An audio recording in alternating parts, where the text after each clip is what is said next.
Well, thank you very much, everybody. It's an honor. This is very important. We have a lot of important things happening in our country right now, but we're doing very well. Most healthcare plans do not cover these benefits, but today I'm pleased to announce that the Department of Labor is issuing a new rule to formally create a fertility benefit option for employers that can be offered to all employees outside of their normal health insurance plans. It's a big deal.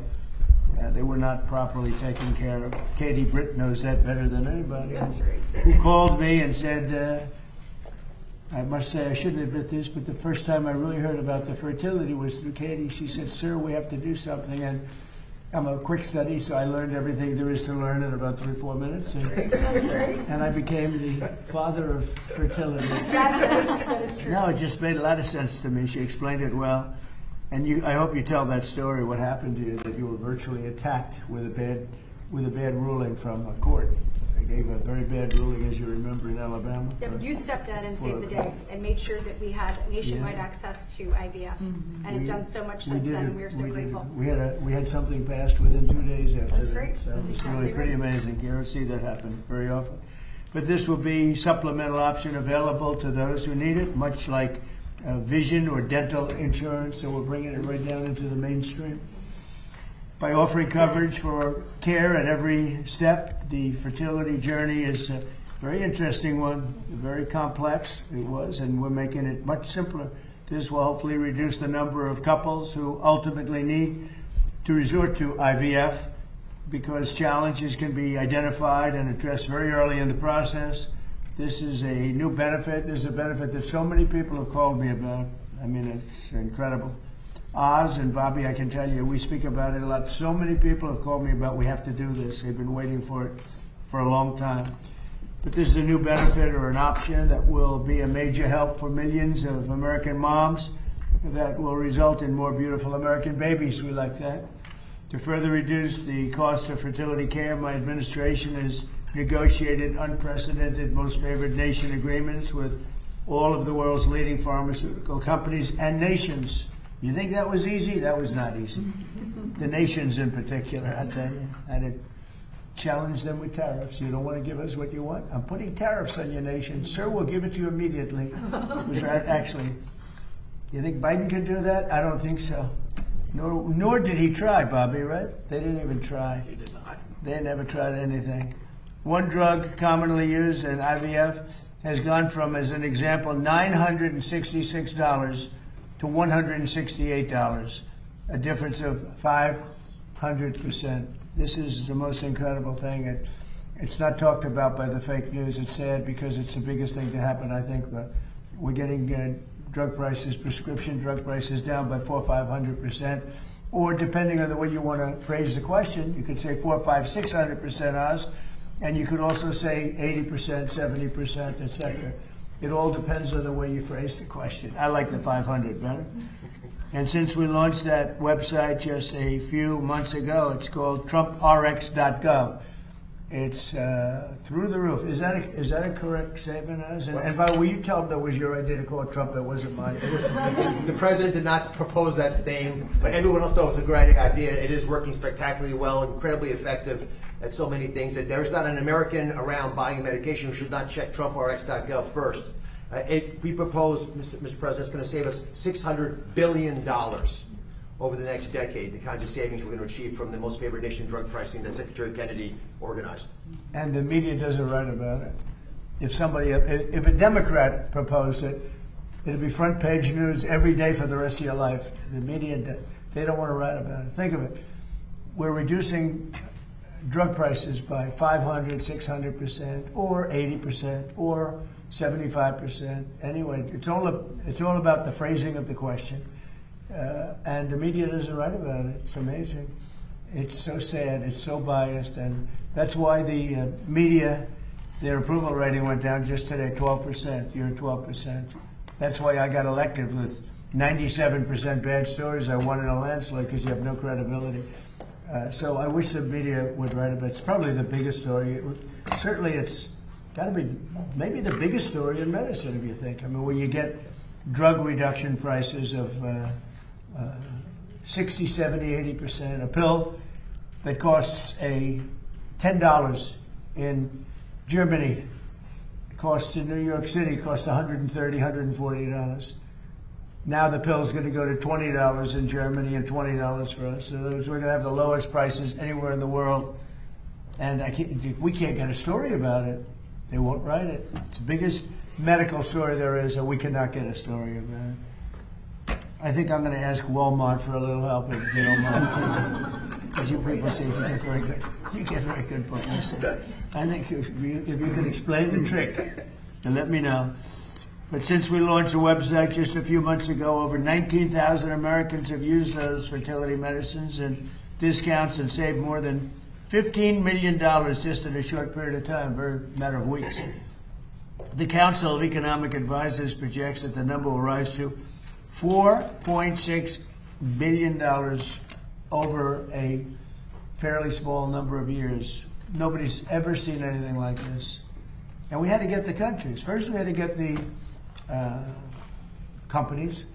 And the companies were pretty good, but they knew I couldn't get the countries. So they didn't care that much. I think when we got the countries, I think they said, what's going on? And yet, they've done fine. They do more business, and they do it from, they made it up in volume, right? They made it up in volume, as the old story went. There are many other ways our administration is supporting moms and women. We passed the largest working family tax cuts in American history. By far, we passed the largest tax cuts, not only for women, for everybody, but for women. So many working women, we passed the largest tax cuts in history. We also made a historic investment in rural health with $50 billion distributed across all 50 states, and that gives each state a lot of money. Over the next 5 years, $10 billion has already been distributed, and you see the results all over the rural part of the United States, which I'm proud to say I won by about 80% of the vote. And many states are investing in improving maternal health care. Every Democrat in Congress voted against this historic funding. The Democrats, well, they suffer from Trump derangement syndrome, to be honest. They don't even know what they're looking at. They can't even see straight. But I have a new way out. I'm going to propose something the opposite of what I want, and we will have massive amounts of legislation. No, just all I have to do is say, we will not build the wall. And they'll demand the president. Diabolically clever. No, I'm going to do it, Katie. We'll put it in. I think you're I'm going to go the opposite. Whatever is bad, I'm going to go for it, and they'll approve what's good, finally. No, they've got serious Trump derangement syndrome, which actually is a disease. I'm hearing it is actually a disease. It's an honor. Today we're also enacting groundbreaking childcare reforms to improve federal childcare programs, including Head Start and Child Care Development Fund that goes to each state. It's big stuff. These reforms will give states more flexible, lower costs, increase options, and empower parents to choose what care works best for them. There's a lot of options that you're going to have. Under this plan, you have, I think, pretty much maximum options. And that's what we're looking for, maximum options at the lowest cost. And you've got a cost that if you were here a year ago, or if you were here like during the last administration, you're talking about a cost that would be 8 to 10 times more expensive than what we're doing. And same exact prescription, same exact medicine, same care at 10%. It'll also free up child care funding for hundreds of thousands of additional children to support stay-at-home parents. In recognition of this ambitious agenda to support American mothers, today we're announcing a new website that is online right now. It's moms.gov. Moms.gov. You couldn't have put that in the Trump deal. You had to give me a new one, competition. This guy, he wants to make me work so hard. So explain moms.gov, would you please, Dr. Rouse? Well, we're going to have a whole discussion about it, sir, a little bit later. If we could, we want Katie to speak a bit about the first issue you mentioned. But moms.gov is a beautiful site. Folks want to check it right now while we're talking. Yeah, you really should, and it's pretty incredible. Something that Senator Rubio and I tried to do, sir, but you're the one who actually did it, along with. Well, I like TrumpRx.gov. I feel like that. No, I love moms. I love moms, but I like TrumpRx.gov. You put me in there, I got to make sure. It gives me competition now. You want to work? That's all right. We're only kidding. I have to say we're kidding, otherwise they'll do. Trump and us had a major dispute. It was terrible. When Bobby broke them up, it was a terrible, terrible dispute. These people. I encourage every mom to visit this new page where they will find helpful information about addressing clinical care, pregnancy resources, nutrition tips, Trump RX, and Trump Accounts. Trump Accounts has been amazing for the kids. It's Michael and Susan Dell. They put in $6,250,000,000 started it, and that's another one that's gone through the Trump Accounts, where young kids, they turn 18 or 20 or 21, and they feel like a billionaire. You used to say a millionaire, now you say a billionaire. But they certainly feel rich, as opposed to having absolutely nothing. It's so popular. So many people are doing it. We have people, in one case, took over the entire state of Ohio. It's putting up the money for every kid in the state of Ohio. Supporting the journey of American moms at every stage is so important to the success of our nation. I'd now like to ask Senator Katie Britt. She's the one that got me into this, I have to tell you. I hope she always remains loyal to me so I can continue to support her. You got it. I would hate to go against her. That will never happen, Katie, right? That's right, sir. But to say just a few words, she's really a fantastic woman. She's a great senator. And I got lucky. I was supporting somebody else, and then I realized that somebody else wasn't very good. And I said, who's that young woman I met that was so impressive? They say, her name is Katie Britt. I said, let me talk to her. I talked to her. I endorsed her. She won a landslide. And you've been winning in landslides ever since. So you've been doing a great job, Katie. Thank you very much. I thought I should explain it. Thank you. To say a few words, Katie's going to say, and followed by Monique Pruitt, and then Olivia Walton, then Dr. Oz and Dr. Dorothy Fink, and Dr. Alex Adams. And you'll speak not too long because I am being waited on by a large group of generals.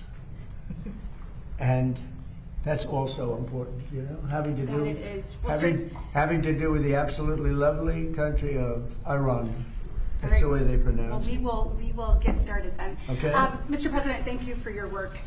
We are here, guys. This is another example of promises made, promises kept. I mean, we look at what President Trump did when we dealt with this issue in Alabama. He stepped up to the plate immediately to make sure that we had nationwide access to IVF, to making sure that we had comprehensive fertility treatment, so that men and women, couples who were longing for their child, could continue to have that hope and also have that reality. Today doubles down on that yet again. I mean, we see the savings that have happened across the country, and I've had more and more people come up to me and tell me a story about what it has saved them. But we also know that there was opportunity for continued growth. President Trump saw that and he acted on it. So now more people are going to have access through their employer, just like they would dental or vision insurance. And there are people right now who this is out of reach because of affordability, and President Trump is bringing that back in. When you look at the comprehensive nature of what we're doing today and coming on the heels of Mother's Day, I mean, we are thrilled to support mothers everywhere. Whether it's that mom that is getting to experience growing life for the very first time, or the one chasing toddlers or wrangling teenagers, or being there when their adult child calls for advice.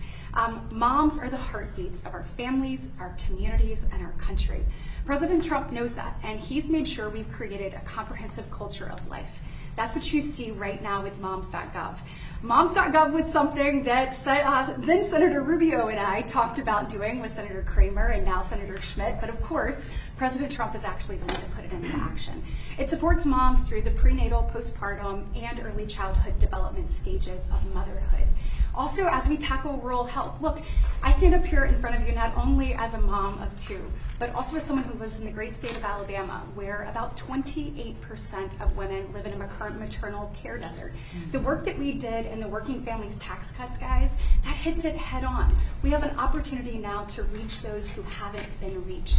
When we look at maternal mortality rates, we continue to invest both in the research that will help us resolve that issue, but also in the women that deal with so many issues during their pregnancy. We want them to be supported. And then in addition to all of that, childcare. So we know last year alone, you had about 455,000 women leave the workforce due to affordability and accessibility of childcare. We've often said, and the President and I have talked about this, if you have or want the opportunity to stay home, we want that for you. But if you want or need the opportunity to re-enter the workforce and want to be a part of building back America, like President Trump is doing, we don't want affordability or accessibility to be an impediment to that. So not only at his direction, and I was proud to lead the effort in the Working Families Tax Cuts to modernize the tax code to make sure that childcare was front and center for the first time since Ronald Reagan, sir, you're the first one to do it. Yeah. But today, that comprehensive nature of whether you're staying home or you're in a faith-based provider or you have a child care center that you lovingly send your child to during the day as you work to provide for your family, today that is easier as a result, and we are proud of what that means for the economy. We know 24% of young families, young families spend about 24% of their annual income on child care. So, Mr. President, thank you for all that you've done creating a comprehensive culture of life. This is really groundbreaking. So do you see now why I endorsed her so Yes. and always will. I'd be afraid not to. She also is married to the largest human being I've ever met. Her husband is great. He's a 11-year player in the NFL, an all-star, one of the greatest college football players ever at what he does. So he's a fantastic person. Both two really fantastic people. Monique Pruitt speaks about Trump RX. Yes, sir. Well, thank you, Mr. President and Senator Brett, for all the work and the teams that have done so much around this. This is a very important topic, so glad to be here. I personally use Trump RX and have saved thousands of dollars on my medication. As President Trump mentioned, a lot of insurances did not cover this. Looks like they will be now, so that's wonderful. Thank you. Even so, some don't cover the medication portion. That can be a separate pharmaceutical cost. So Trump RX has brought a lot of the prices of medications down. For me personally, Gonal F has been one of the main medicines that people use for egg retrievals, and that I cannot find it anywhere on any other website or for cheaper. So thank you so much to you guys for doing all the work. We really appreciate it from the IVF community. It's been amazing, hasn't it, the difference in cost? It's just incredible. I mean, you're talking about something where it goes down 5, 6, 7 times. And I tell the story often. I was so proud. My first term, 1/8 of 1%, I reduced drug costs during my third year. 1/8 of 1%. And that's the first time in 28 years that prices went down. And I was so proud. I had a news conference remember that? I was there, yes. Ladies and I'd like to just say that prices have gone down 1/8 of 1%, which is the first time in 28 years that prices have gone down for prescription drug prices and other. I was so proud of that, and now I reduced them by 500%. Perhaps that's experience. I always knew that we were being just absolutely decimated, but I was hunted. I was the hunter now. I was the hunted then, and I had to devote a lot of time to that. Otherwise, I wouldn't have been too effective. Yeah. If I was out of office, I wouldn't have been. I was hunted by some very bad people. Now I'm the hunter. It's much better when you're the hunter, but these are bad people, and they'll give you no support at all, no matter how good it is. I mean, as an example, I don't know what the numbers are, but if we go to Congress to get something approved, which we get. But you can say that we're going to reduce drug prices by 80%, and we won't get one Democrat vote. I don't know how they get away with it. That's why we call them the Democrats. We have a new name. They're Democrats because they're dumb. They're dumb people, and they just can't do it. I've been waiting so long for them to change, but they just keep losing, and they're going to keep losing with their policies. But we reduce prices by 70-80%, and it's such a big deal. I'd like to ask Olivia Walton, who's here with her very handsome husband, Tom. Thank you, Tom, for being here. Thank you very much. And you're going to speak about maternal health care. Mr. President, I'm going to introduce Olivia, if you don't want. Okay, Before we leave the last topic, it's the leader of EMD Serrano, which makes one of the most important fertility drugs is here. Just to remind you, because you've been giving different percentages, the Monique's price of getting a product is 1/10 of what it used to be. So 1/10 Forget about percentages. That's an easy number to remember. And the fact that we were paying 10 times more for that same drug in America is embarrassing. It changed under the president, and presidents have known her for a long time, but it takes guts to take on important lobbies. So why didn't they get it done? Well, the main reason is they were intimidated. They're scared. Or incompetent? Or incompetent. But I've had plenty of conversations with the president when he says he doesn't care, he wants to do the right thing, and this is a good example. Absolutely. Excuse me, Katie Britt's husband's here. I just spotted this very large answer. That's a great guy. Okay, go ahead. So let me speak a little bit about the reality that 1 in 3 Americans are underbabied. What does underbabied mean? That means that you either don't have any children or you have less children than you would normally want to have. And to Katie's point, we have a crisis that's causing our fertility rate to drop below 1.5. The replacement rate is 2.1. So we're way below what we need just to even replace the people that we have in America. And one of the challenges is that rural America, where there's 60 million people, have a mortality rate, maternal mortality rate when they have babies that's about 30% higher than if you live in an urban area. One of the ways the president wanted to address this was creating something in the Working Families Tax Cut legislation, which is, I think, the most ambitious, fantastic program ever written to help fix the healthcare system. The president saved Medicaid in the Working Families Tax Cut legislation. He also invested with Congress's help, and Senator Britt and her colleagues voted for this on the House, to put in $50 billion into rural health care. That's $10 billion a year for the next 5 years. All the money went out the door on time, and it's being used for incredibly beneficial advances to help Americans living in rural America have babies safely. Your zip code should not determine your mortality rate if you're having a baby. That is going to change. There's a great program in southern Alabama. They call it LA, Lower Alabama. I love that you know that. Yes, I've been there. And that is allowing us to use these new ultrasound probes now if you don't have an obstetrician in your county, because in many counties in LA, which is Lower Alabama, that is the case. We have states, and all the governors are embraced on this, investing a lot of money training more people to work in rural America, and we're also using telehealth tools. So you have big, sophisticated urban centers adopting smaller facilities and clinics so they can help moms deliver babies wherever they may live. You don't have to drive across state to get there. Now, as great as this all is, and as fantastic as it has been to have 50 governors, in this case, Mr. President, even the Democratic governors are on board. It's such a good offer. It's such a beautiful way of keeping your people healthy that everyone's embraced this program. We still can't do it by ourselves. We have to invest in the American people. We have to have governors and private sector partners that make this happen, as well as, and I hope the Secretary can speak to this in a moment, because MAHA is probably vital to this effort. You have to get moms healthy enough to do the most creative thing the universe knows, which is making babies.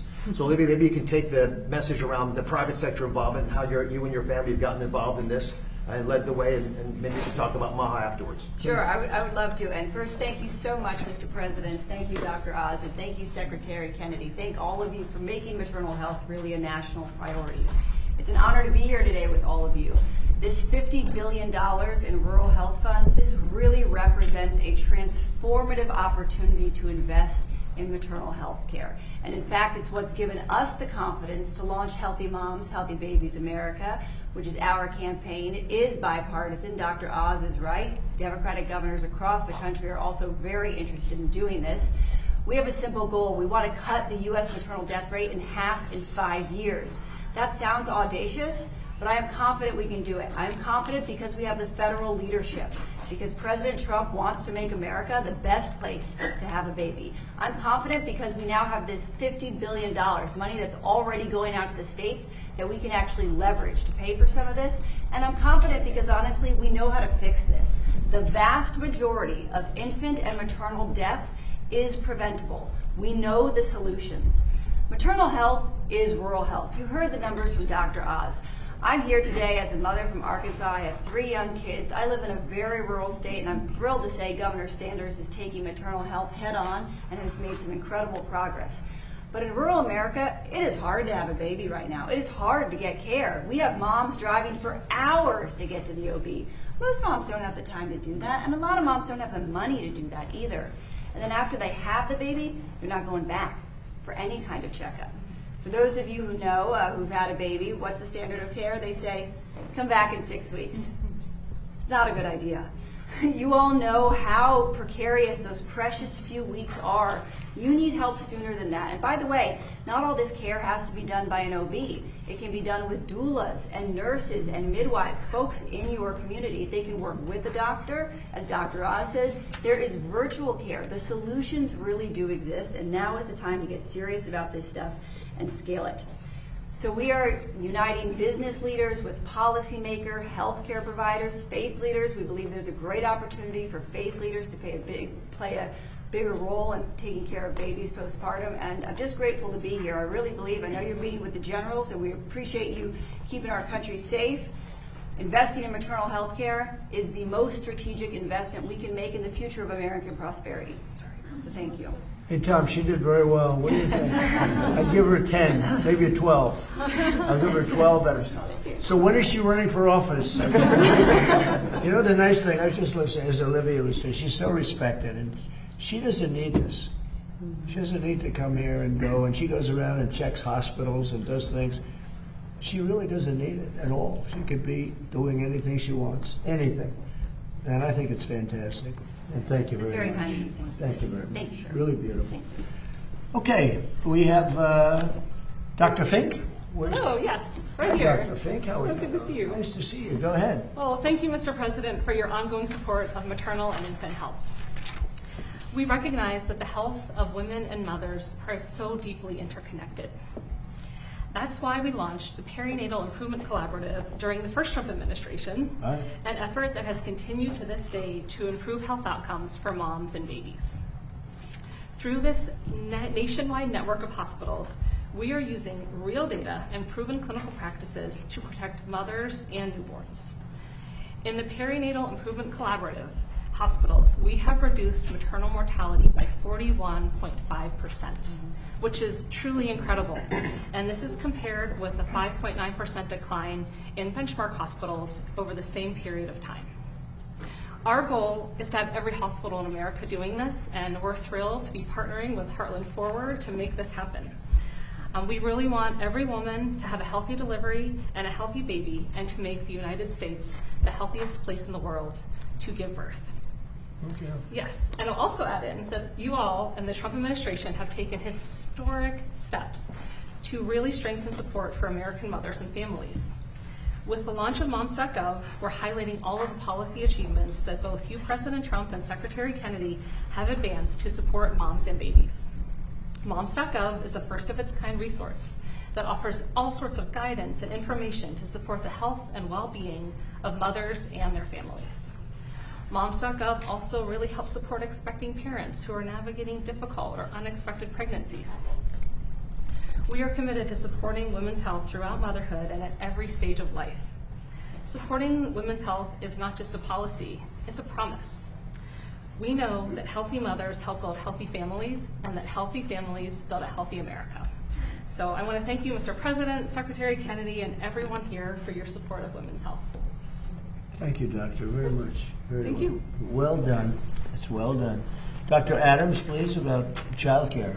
Thank you, Mr. President. This Mother's Day, we recognize the reality for millions of Americans, and that's childcare has become too expensive, too difficult to find, and too disconnected from the needs of working families.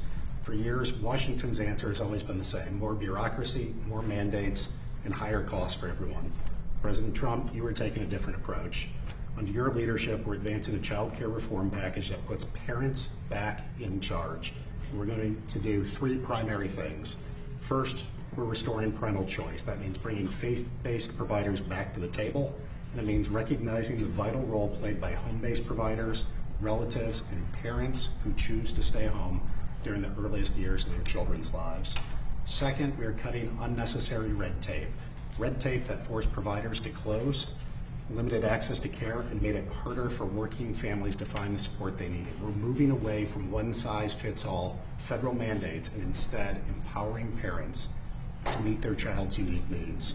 And then third, we're strengthening accountability to ensure taxpayer dollars are protected from fraudsters. Under the Biden administration, they essentially backed the Brinks truck up to states and sent the security home. We think Americans deserve better. We will ensure that these funds go to families who truly need support. Our goal is simple: more affordable options, more providers, more choices for parents, and more accountability for taxpayers. Mr. President, your pro-family agenda recognizes a simple truth: strong families build a strong nation. And if I could just end on a personal note, Mr. President, I want to thank you for your leadership, and everybody up here for their leadership on fertility issues. My beautiful baby girl, Emerson, is a product of IVF, and I thank you for your leadership on that issue and sharing the joy of parenthood with many, many more American families. Thank you, sir. Well, thank you very much, Doctor. It's great to know. It's been really successful under this administration. And again, Katie, you were so helpful. Bobby, do you have something to say? Very, very briefly, Mr. President. I just wanted to stress what a huge win for the MAHA movement and for the pro-life movement moms.gov is. It is one-stop shopping for IVF, for prenatal care, for postnatal care, for nutrition, for baby formula, and of course for Trump RX. We have, as Dr. Oz pointed out, a fertility crisis in this country right now. We just found out that we've dropped out of 1.57%. The replacement rate is 2.1. 100 years ago, we were at 3.27, so more than double that we are today. We are approaching the cataclysmic rates that Japan and China are now experiencing that is threatening their economy. It's a threat not only to our economy, to our national security, it's a direct threat to our Social Security Trust Fund, to the Medicare Trust Fund. President Trump has directed my agency to find out the cause of the fertility crisis, and that is part of this program.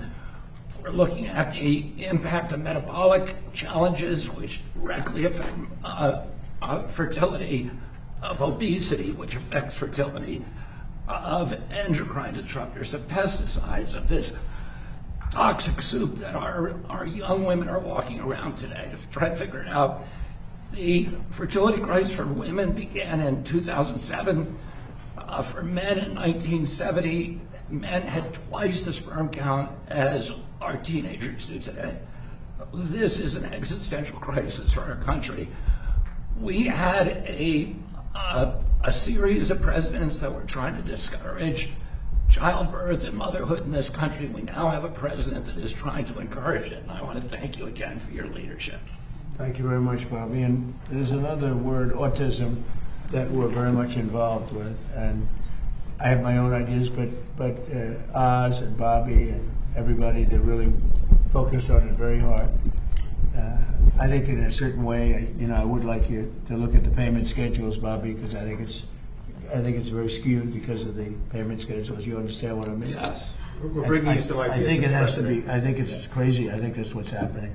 Can't pay more for that to a doctor. I mean, every person around is going to have autism. That's what's happening. So, because I really believe that that's very badly skewed. But more importantly, but I would like that done immediately.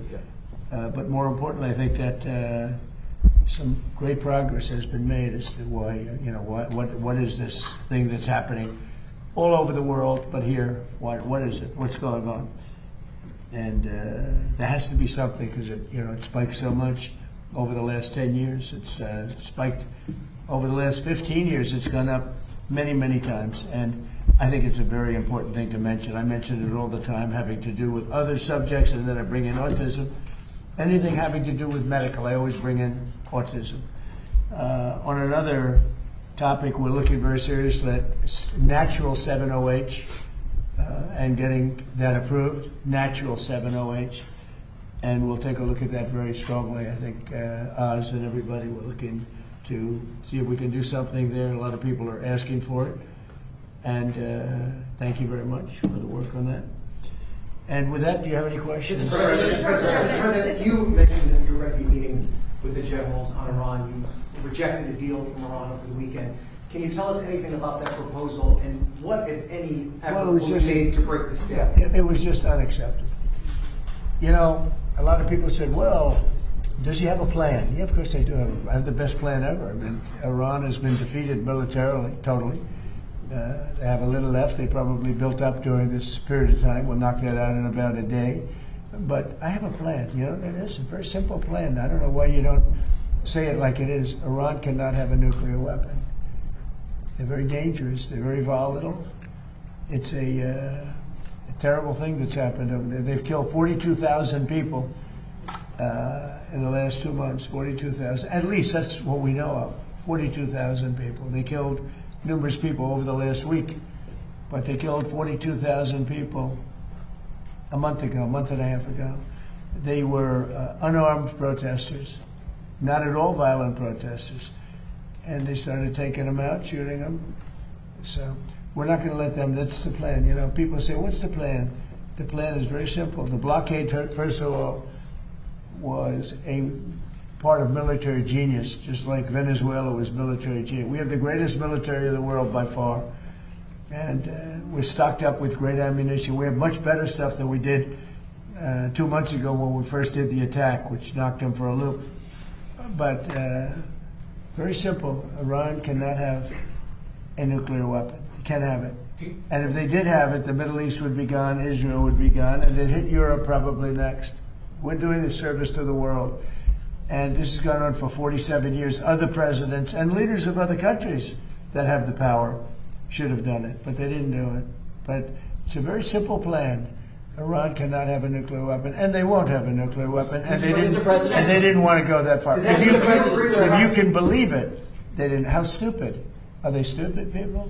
They didn't want to believe it. They think that, well, I'll get tired of this, or I'll get bored, or I'll have some pressure. But there's no pressure. There's no pressure at all. We're going to have a complete victory. We've already, in theory, had a complete victory from the military standpoint. The military, look, their Navy is dead. They had 159 ships. Right now they have 0, other than the little speedboats that go around that got taken out 8 a day by us. They have no Air Force.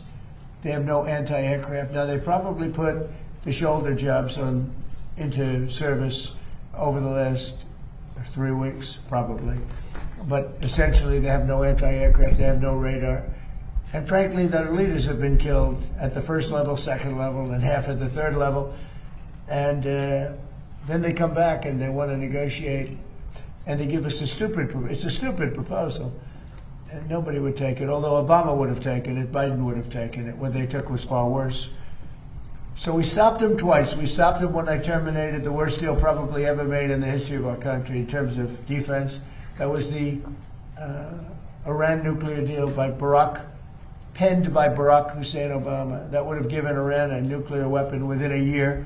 They would have had it years ago. I terminated that in my first term. And then when that beautiful plane right there hit them hard, we really hit them hard. And they told me, I want to just tell you this because they like to say, oh, well, maybe it wasn't that hard a hit. Iran told me very strongly, because they intend to give us the nuclear dust, as I call it. It's easier than talking about other terms because it's a term everyone knows. But the nuclear dust, which is what we hit, they told me, number one, you're getting it, but you're going to have to take it out because the site was so obliterated that there's only 1 or 2 countries in the world that could get it. It's so deep and got hit so hard that there's no way they have the equipment to move it. You and China are the only 2 countries in the world that could take it out. So we talked about it, and they said, you'll have to take it out because we don't have the capability of doing it. So for those people that like to say that those great pilots in those great planes, well, we just ordered 22 more of them, new and improved, that those great pilots didn't do their job. They did their job. At 1 o'clock in the morning with no moon, no light, no nothing, every single bomb hit its targets. And then, as you know, we shot some incredible things that nobody else has. Nobody has a military like we have. We shot the Tomahawks from a submarine 200 miles away, and that went on top of it. But every one of those, including the Tomahawks, every one of those weapons and shots hit perfectly. And they said to me, just to put it on the record, they said to me, there are only 2 countries in the entire world that could ever get that stuff out of there because we don't have the equipment and nobody else. They said China and the United States. So I just want to let you know those pilots did an unbelievable job, very dangerous job at 1 o'clock in the morning. Think of it, no moon, no nothing. We had no light, purposely. And every single one of those bombs were right down an air chute in a granite mountain that exploded. And they are unable to get it, even if they wanted to. But we're not going to take a chance, so that's part of the deal. So, sir, you said that agreed to allow the removal of all their enriched uranium? Yeah. Well, they did it 2 days ago. They didn't, okay? They did 2 days ago. They said, you're going to have to take it. We were going to go with them, but they changed their mind because they didn't put it in the paper. So when they sent us this document that we waited 4 days for, that should have taken 10 minutes to do, look, very simple. We get that. They guarantee no nuclear weapons for a very long period of time, and a couple of other minor things, but they just can't get there. So they agree with us, and then they take it back. But they said to us that it was so badly obliterated, it was the word they actually used, that was my original word, that it got challenged by some of the fake news. And it wasn't challenged with any knowledge, it was just challenged like they were hoping that this wouldn't have been so successful. No, it was obliterated. We have the greatest military in the world. I built it largely in my first term, and I didn't know I'd be using it quite this much in my second term. But very simply, when they say, does he have a plan? Yeah, I have a plan. The plan is very simple. You know, in war you have to change, you have to be flexible, you have a lot of plans, but you have to do different plans in different days. But I have a great plan. But the plan is they cannot have a nuclear weapon. And they didn't say that in their letter. Mr. President, given the leadership changes that you've talked about in Iran, is this still a leadership that you believe you can negotiate with and ultimately reach a peace I think deal so. with? Well, you have two. You have the moderates and you have the lunatics. And I think the moderates are more respected. The lunatics want to fight till the end. You know, it'll be a very quick fight. But I call them. You have, just like our country, we have lunatics too. I call them lunatics. I call them stupid people too. But in Iran, they have the moderates that dying to make a deal, and then you have the lunatics. And I guess they're a little bit afraid of the lunatics, but and why not? The level of ferocity for protest. You know, the people are watching it. They want to go out on the streets. They have no weapons. They have no guns. We thought the Kurds were going to give us weapons, but the Kurds disappointed us. The Kurds take. They have a great reputation in Congress. Congress says, oh, they fight so hard. No, they fight hard when they get paid. So I'm very disappointed in the Kurds, but they were given, I said it wasn't going to work, by the way. I just have to say it. I disagreed with what they did. They gave it. I said, they'll never get there. And I was right. I like to be right. In this case, too bad, but we sent some guns with ammunition, and they were supposed to be delivered, but they kept it. I said they're going to keep it, but what do I know? I've only been doing this a short period of time. What do I know? For the time being, the ceasefire remains in place? What? For the time being, the ceasefire remains in place? It's unbelievably weak, I would say. I would call it the weakest right now. After reading that piece of garbage they sent us, I didn't even finish reading it. They said, I'm not going to waste my time reading it. I would say it's one of the weakest right now. It's on life support. They understand these are all medical people. Dr. Oz, life support is not a good thing. Do you agree? Bad prognostic. I would say the ceasefire is on massive life support, where the doctor walks in and says, sir, your loved one has approximately a 1% chance of living. Yeah. Mr. President, Daniel, go ahead. Yep. One of the best reporters in Washington. Thank Go you, ahead. sir. Dr. Oz referenced this a little early. 2 questions on healthcare, if I can. The Council of Economic Advisors released a report saying that the most favored nation drug deals will generate about $529 billion in domestic savings over the next 10 years across all markets. How transformative are these deals? And makes people better. Yeah, it does. How transformative are these deals for millions of Americans? And do you believe that the most favored nation drug deals are the Republicans' golden ticket to the midterms? I think the Republicans should walk away with the midterms. Now, typically, whoever is president, they vote the other way. Nobody knows this. Do we have a psychiatrist in the group? Nobody knows why, because I think we've had the best president. A lot of people have said, even some radical left lunatics have said that we've had the best presidency, the best first year of any president. Look, I stopped 8 wars, got the largest tax cuts in history, the largest regulation cuts in history, all the things we've done. so many, like all of this that we've done, medically we've done so much. We did a thing called Right to Try in my first, and I could never understand it when I was a civilian, which wasn't so long ago. I haven't been doing it that long, but I always used to marvel at the fact that if they had a great drug and it had to go through the FDA, and the FDA guarded it and said you can't use it, and if a person was terminally ill and the drug was showing great promise, the person's terminally ill, they wouldn't give it to the person because they didn't want to hurt the person. And I said, well, we need something of that. And it was very important to me. And I had no idea it would be so hard to get, but we got it in total. We got it in full. It's called Right to Try. That if you're terminally ill, you have the right to try a drug that has not gone even anywhere near final. If it shows even a little promise. And we've saved thousands of lives. It was very hard to get because the insurance companies didn't want it, the doctors didn't want it, because the doctors didn't want to be blamed. The drug companies didn't want it because if it didn't work, they didn't want it on their record. So what we did is we said, we're not going to count it on your record. If somebody's terminally ill and they take the drug, it doesn't work, we're not going to count it on your record. We'll have another record, a little smaller one that not a lot of people look at, but we're not going to count it on your record. So Right to Try has been one of the great successes. Again, nobody talks about it. We've saved thousands of lives, but you know what is maybe even more important? We've learned very quickly that some drugs work and some drugs don't. In other words, some drugs take a person who's terminally ill, and there are numerous cases, and without waiting 7 years, 10 years, by the way, we think we've cut it in half, but you do need a period of time. Without waiting many, many years, we know the drug works because we've taken people that were dead. We had a person given the last rites, gone. The kids are crying, and started them on this drug, and the person became better. It works, and some don't work. But you learn really fast. It's called the ultimate test, I think, right? They test all these things. They use animals all over the place. They use everything to test.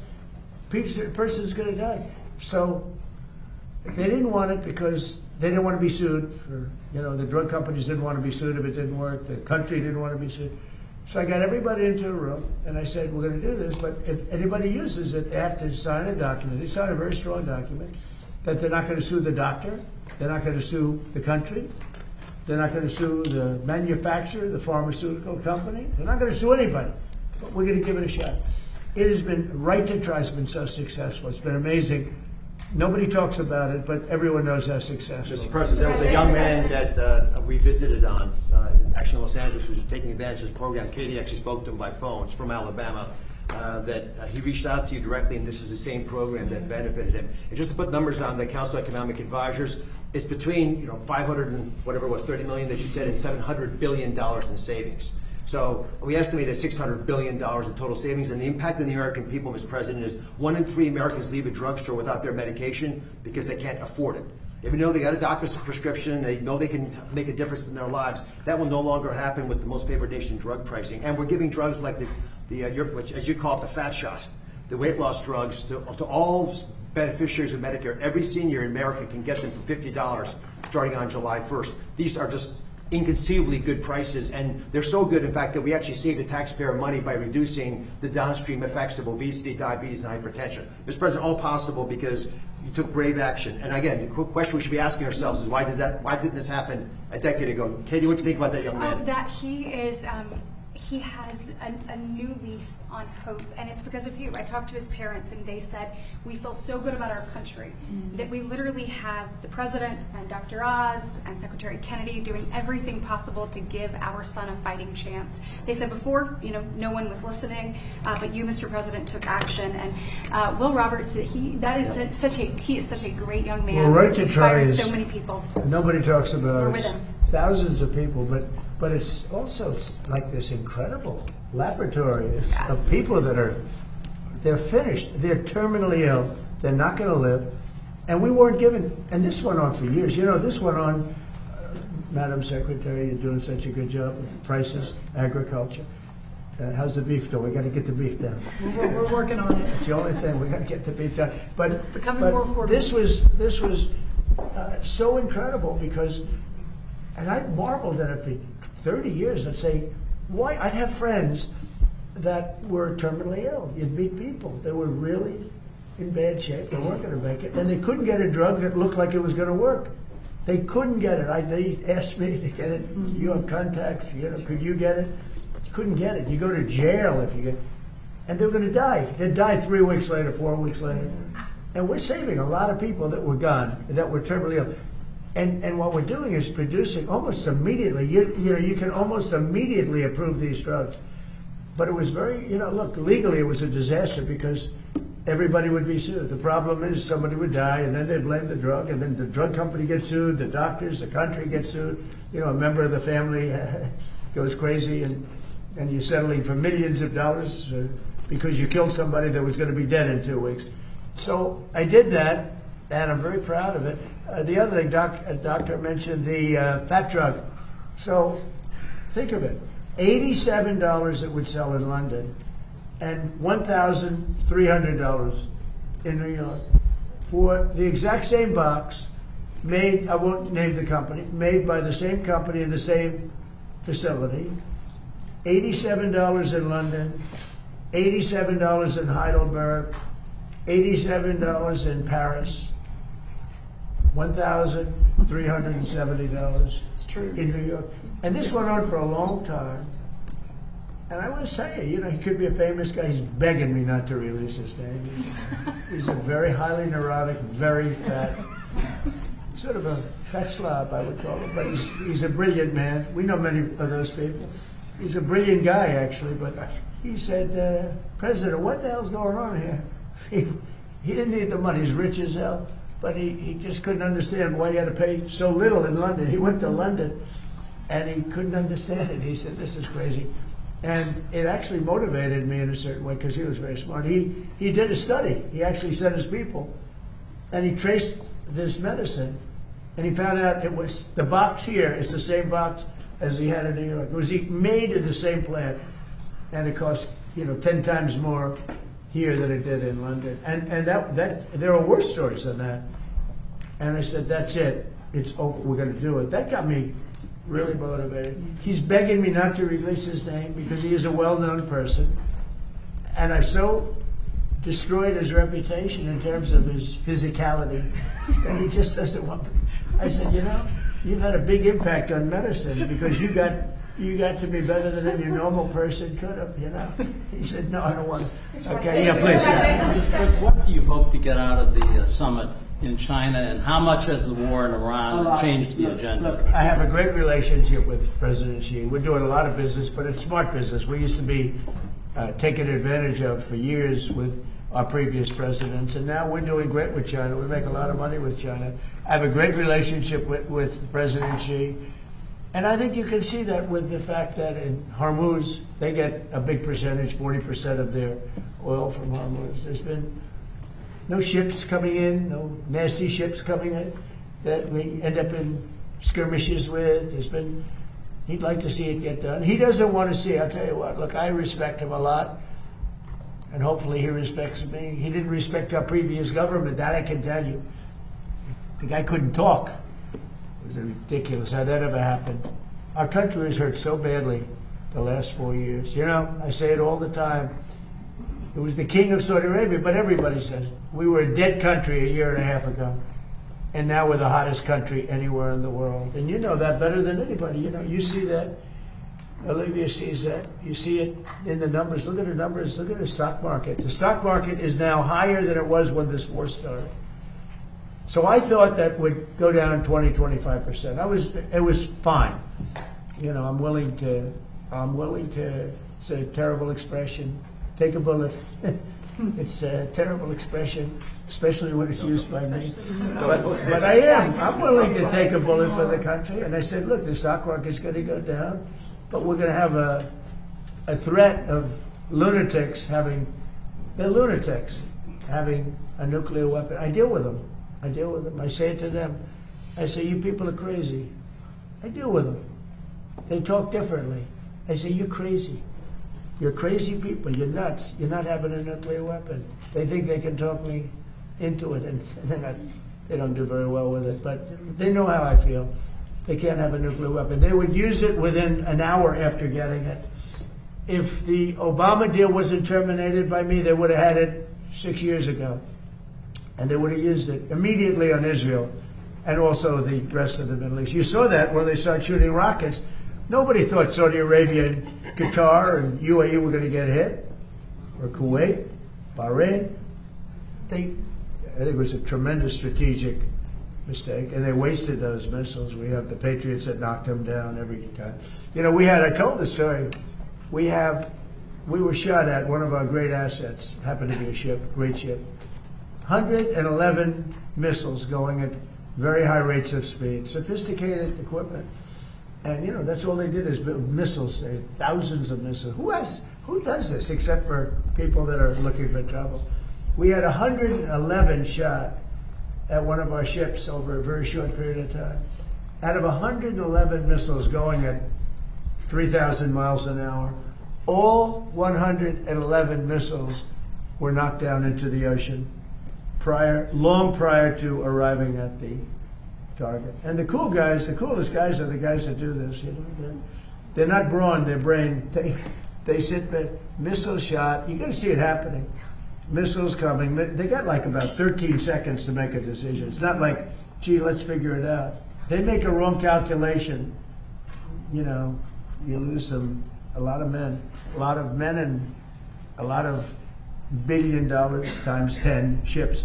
So, but there's a level of coolness that missile shot meant they'd look, ba ba ba ba ba ba ba, and you know they're going, heading 47 degrees north, 1,300 feet, going 3,000 miles an hour. Okay, we have it in our sight. Fire, boom. 10 seconds left. Let me tell you, they need smart people. These people are smart. And they're so smart that they're cool. You know, under the calculations, for some people are very tough. For other people, not so tough. There's, you know, about 1%. There's not too many. There's not too many people around like that. I say, a lot of times I'll call these gunners because they're phenomenal geniuses. You know, where did you go to school? I went to MIT. Where did you go to school? I went to the best schools. Smart. Got to be smart. We have the greatest military in the world. Okay. Just Mr. President, back to motherhood. Your One Big Beautiful Bill. I like that. Because this is about motherhood, not about the beautiful country of Iran. Go ahead. Yes, thank you all for being here. Your One Big Beautiful Bill defunded Planned Parenthood for 1 year, but that expires on this July 4th. Would you like Congress to use reconciliation? Well, we'll see what happens. Congress is now negotiating. We've been very good for the people that want it, for the people that are here, and we'll see how that goes. It's been a very thorny, to put it mildly, it's been a very thorny issue. It's all under negotiation right now. Yes, ma'am. Would you like to see that defund continue? Go ahead, please. Thank you, Mr. President. What do you think about the handling of the hantavirus by the U.S.? I think fine. Do you regret withdrawing from the WHO, given that? No, I'm glad. So we were paying the World Health Organization $500 million a year. Look, it's a lot of money, but in the overall scope, it's not that much, but it's a lot of money. And we weren't being treated well, and they were making the wrong diagnoses. I was the one that said it came from Wuhan. They didn't say that. They refused to say that because they were totally owned by China. So I was saying it came from Wuhan. They didn't want to say that. Now it's turned out, I think it's been conclusive that it came from Wuhan. But I said that on the first day because I saw satellite pictures with body bags all over Wuhan. Literally all over Wuhan. So I said that they lied to me or they didn't know. So we were paying for, let's say, 350 million people. We were paying $500 million a year to the World Health Organization. That's a lot of money. What the hell are they going to do with that kind of money? And China was paying $39 million a year for 1.4 billion people. So I said, you know, you got your story wrong because we should be paying about $10 million, not $500 million. And they were willing to negotiate, but it was so popular when I pulled out. They gave us all wrong information. On COVID, they were totally wrong. And I looked today and I saw the same doctor that was there. He's a good politician. I don't know how the hell he kept his job, but he was there telling us about this. Now, the one thing with this one, is that it's much harder to catch. And we've had it for a long, it's been around for a long time. People are very familiar with it. So, I hope it's fine. All I can do is everything that a president can do, which is actually somewhat limited. But it seems like it is not easy to spread. In fact, it's in certain ways very hard to spread. We've lived with it for years, many years. And we think we're in very good shape. We're very careful. And Nebraska has done a fantastic job. They have a place there that those doctors are unbelievable, the job they've done. Yeah, please. Mr. President, are you going to suspend the federal gas tax? Yeah, I'm going to reduce until let me tell you, as soon as this is over with Iran, as soon as it's over, you're going to see gasoline and oil drop like a rock. Going to be dropping down like a rock. I mean, already, look, just on the basis of, things have happened. When it first came about, 20% of the oil came out of Hormuz. That's a lot. But, with time, it's like they go into Texas, they go into Louisiana, they go into Alaska, a lot of Alaska. Alaska's, sort of, it seems like very far away from Asia, but it's actually a relatively short trip by comparison to other locations they have to go to get oil. And they go into Alaska. In fact, our big problem is we're building bigger docking to fill up. But we've become very big on the filling station. We're a big filling station. And what's happening is, when people heard about losing Hormuz, they said, it's genius. They're finding other locations. And some of those people, I spoke to them, companies and countries, some of those people are going to continue to go to Texas. They like it better.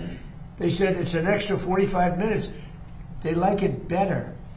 And it's sort of amazing, it found its way. So a lot of people thought oil would go to $250, $300. It's not. I mean, today it's at less than 100.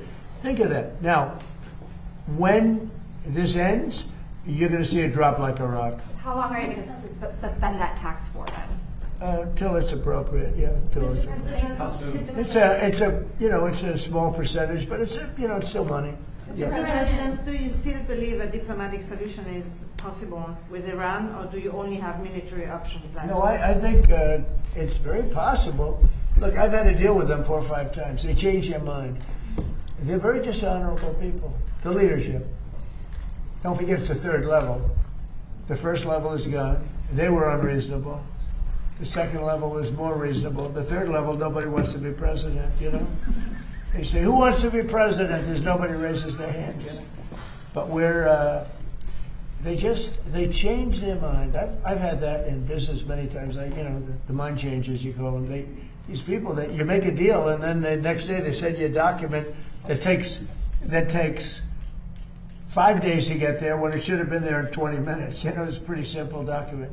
They will never have a nuclear weapon, yeah? Thank you, sir. I was speaking with Claire Lai this morning. She's the daughter of Jimmy Lai, and she told me that she's been praying and hoping that you'll be the one that brings her dad home. She says of any administration, she thinks you're the one that could do it. Do you think said Jimmy Lai? Jimmy Lai's daughter. And there's another gentleman, a minister, pastor, as you know. I'll bring them both up. I brought it up before. Jimmy Lai I brought up. The other one I just heard about this morning, actually. And I do bring that up. We've gotten, I don't know if you've been reading, John Cole, who's a great lawyer. He was a tobacco lawyer. He's great guy. I won't say he's an older guy because he may be offended by that, but he is. He's a little older. And he's a wise man, actually. Made a fortune with the tobacco. He did the first tobacco lawsuit. And he's a great man. And he's brought back hundreds of people out of various Belarus. You read about that. We had, and the leader has been fantastic. But somebody has to ask him.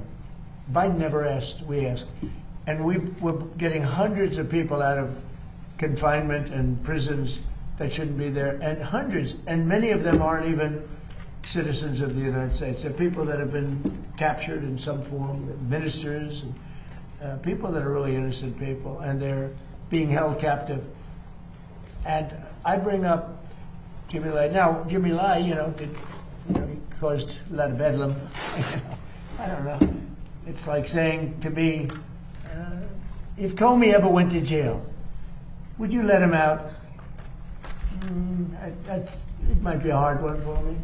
Does that make sense? It might be a hard one, because he's a dirty cop. But Jimmy Lai isn't that way. But Jimmy Lai, he caused lots of turmoil for China. He tried to do the right thing. He wasn't successful, went to jail, and people would like him out, and I'd like to see him get out too.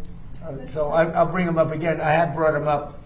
There's another gentleman, a pastor, as you know, with a beautiful daughter and son-in-law that would like to see him get out. I'm going to bring his name up. Mr. President, what about Taiwan? Do you expect Taiwan to come up in your negotiations? Yeah, it always comes up. It always comes up. It's. I used to say Ukraine would. 4 years you never even heard the word Ukraine. It was never going to happen. And it was handled so badly, Ukraine. Ukraine should have never come up. They lost last month 25,000 soldiers, both sides. 25,000. They're losing on average 25,000 soldiers. It's like a meat grinder. It's horrible what's happening. That would have never happened had the election not been rigged. That would have never happened. And Putin and I would talk about it, but there was never any, he would have never done it. Taiwan, I equate it a little bit to that. If you have the right president, I don't think it'll happen. I think we'll be fine. I have a very good relationship with President Xi. He knows I don't want that to happen. Very far away, very, very far away. We're just at 9,500 miles. We're 9,500 miles. He's 67 miles.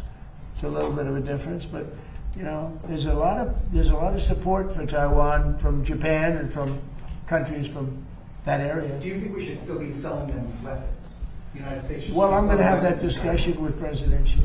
President Xi would like us not to, and I'll have that discussion. That's one of the many things I'll be talking about. We'll have he and I have gotten along well. Other than with COVID, I was not. I was just not accepting of what happened with COVID. But other than that, he and I have had. He's a great gentleman. I find him to be an amazing man. And when I say that, the press always says, "Oh, that's terrible that he called him." He runs 1.4 billion people with a pretty iron fist. He loves his country. I can tell you that, President Xi. I look forward to being there. And if he felt anything, we wouldn't be doing it. But a lot of good things can happen. Now, we'll be talking about, he'll bring up Taiwan, I think, more than I will. But I think that a discussion will be a little bit about energy and about the very beautiful country of Iran. Mr. President. And by the way, Iran is a beautiful country, but it's got people running it now that shouldn't be there, perhaps. Yeah. Mr. President, just a couple questions. Outside of these amazing benefits from employers for IVF, there are a lot of women out there who either they work part-time or they self-pay for health insurance. Is there an option for cheaper IVF for those women? And what would you like to know? For IVF, bring it down to the cost that's associated I don't know. with... Olivia, could you answer that question, please? We're trying to We're make... putting her through a little training here, Tom. Let's see whether or not she's got it. I have no doubt she does.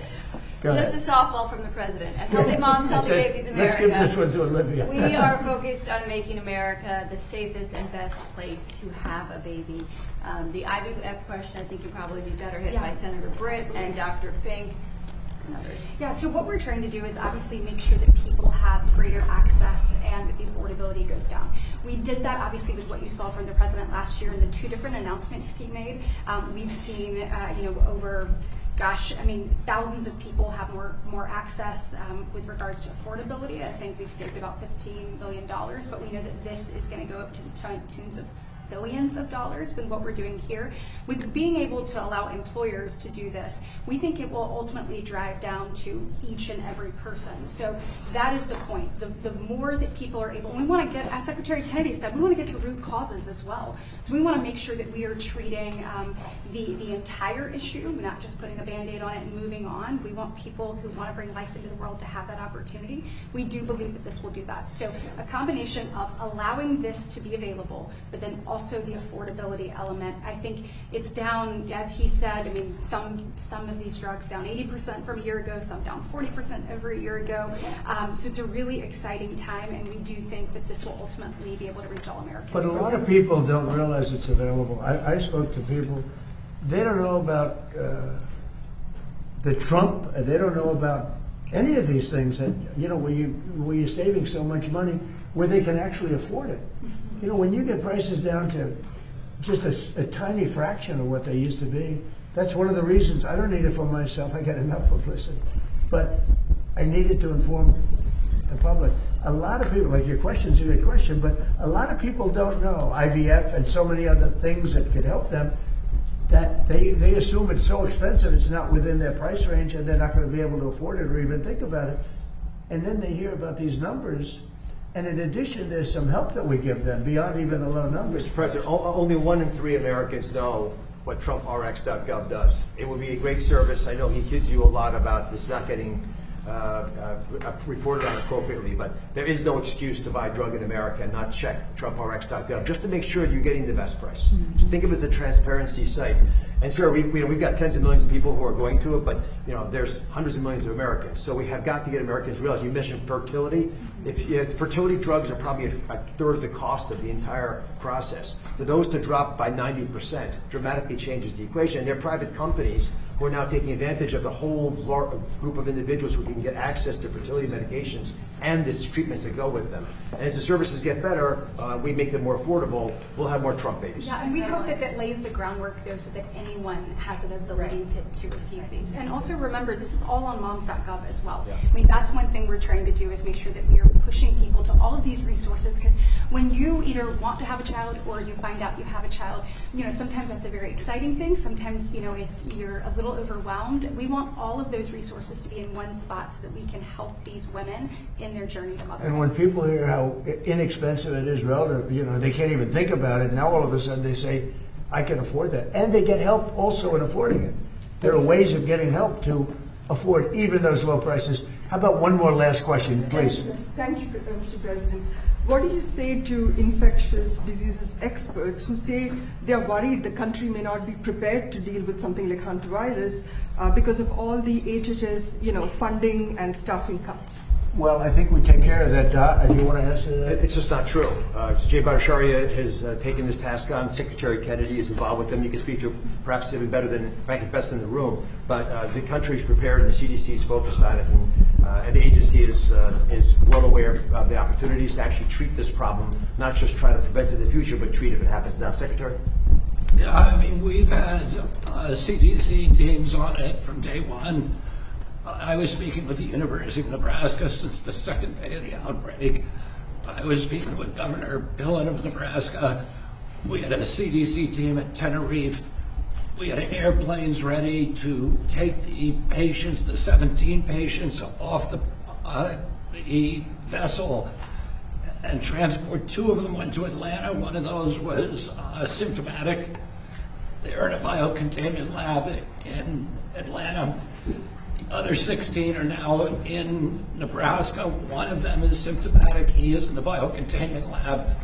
The other ones are being tested and supervised and given plans for going home. We have this under control, and we're not worried about it. But the CDC took 4 days after the WHO issued its, alert. Why was it? Why did it take the US 4 days to issue an alert? It's not true. As soon as we determined that the virus was out there, we issued an alert. The alert means nothing. They acted very quickly. I saw the alert.